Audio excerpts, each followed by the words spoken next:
At kapag wala namang blue lines, ito yung lines na yan. Kailangan nating i-delete.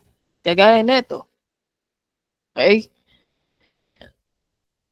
Example. Kapag lahat ng part ng road, kahit road man or basta kahit sa atin nililabel natin as road, kailangan daw natin siyang i-delete kapag walang blue lines. Yan, delete lang. Kasi dito wala nang blue lines, di ba? So yung blue lines is hanggang dito lang. So mga ganyan, okay na to. Then pwede na natin to ipasa. Pero check yung mabuti ha kung tama yung boundaries ng road. Okay, kung accurate ba or hindi. Ito, kagaya niyan. Hindi tayo pwede basta-pasa ng pasa. Titignan nyo mabuti. Hindi naka-snap. So, ang gawin natin, gamit tayo ng e-tool. Merge lang natin. Yan, all goods na yan.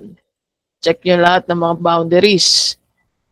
Baka mamaya, puro na naman tayo report ng neighbor kapag hinayaan yung butas yung mga nasa grid.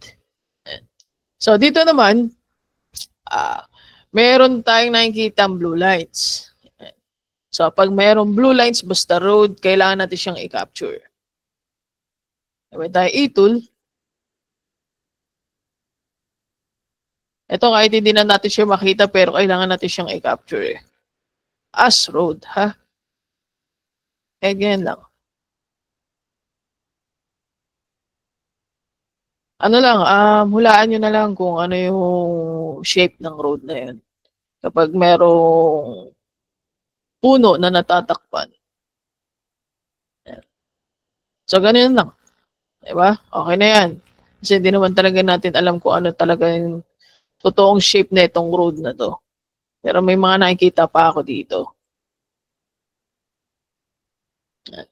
And then, dito naman is wasak. Dahil mayroon naman silang blue line, so kailangan pa rin natin siyang ayusin. Okay, kagaya niyan, intersection. Pero may mga missing parts. Iwasan nyo tumama yung road nyo dun sa sidewalk ha. Ito sidewalk na yan. Oh. Yan, sidewalk na yan. Wala tayong sidewalk this time. Puro lang tayong road. So, syempre, ayusin nyo yung mga yan. Merge muna natin. Dahil part ng intersection. Nga tayo ng intersection. So, ayusin natin to. Yan, all goods na. So, ito, hindi na natin ito lalagyan kasi sidewalk yan. Okay na yan. Tapos ito, walang blue lines, so delete. Pero pagdating dito, meron na naman, hindi na-capture ni AI, so lagyan natin siya.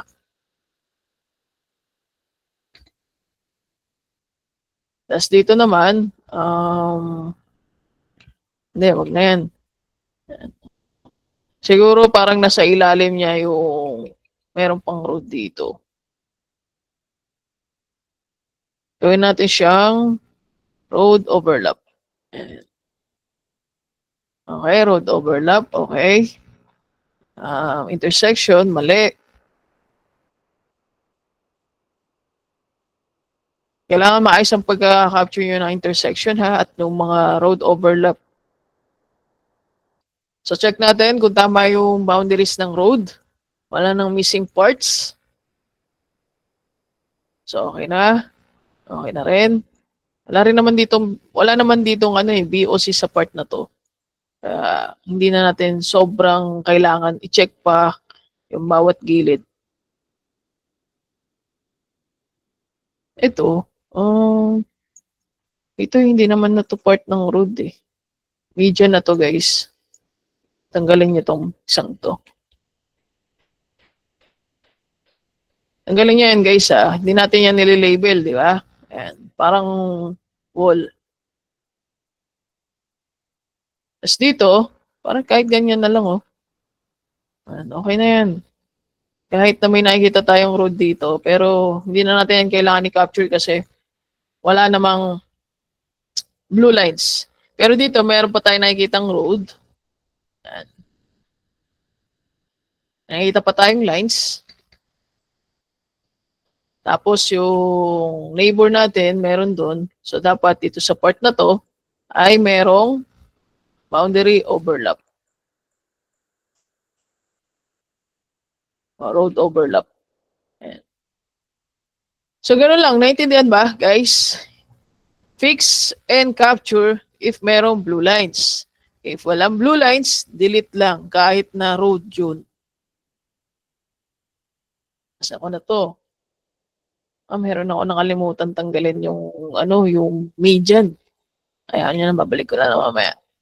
Again, yan, check nyo lang yung boundaries kung tama. Yung drawing, walang missing, walang error na parang ganyan, no? Walang ganyan, ha?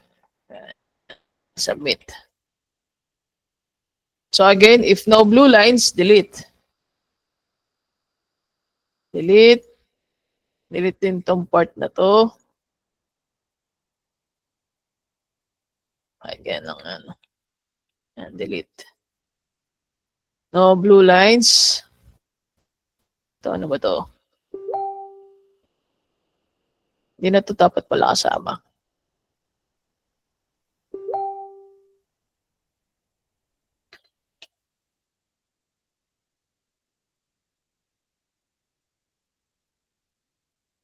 No blue lines, delete.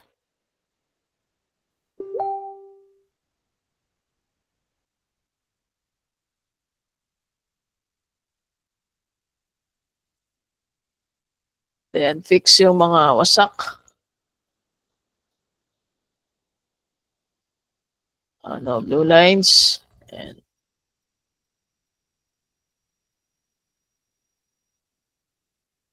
so, yun. Okay na. Madali lang, di ba? Nakakaintindi kayo? Intindihan nyo ba? Again, no blue lines, delete. Ito, may blue lines, pero check nyo yung boundaries kung tama ba.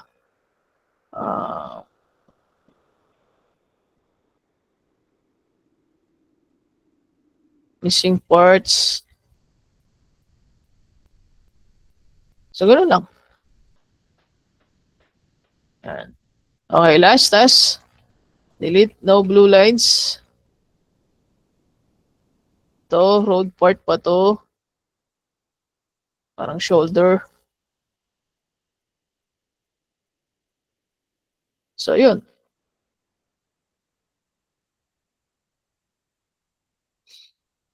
Clear ba, guys? Clear? Clear tayo?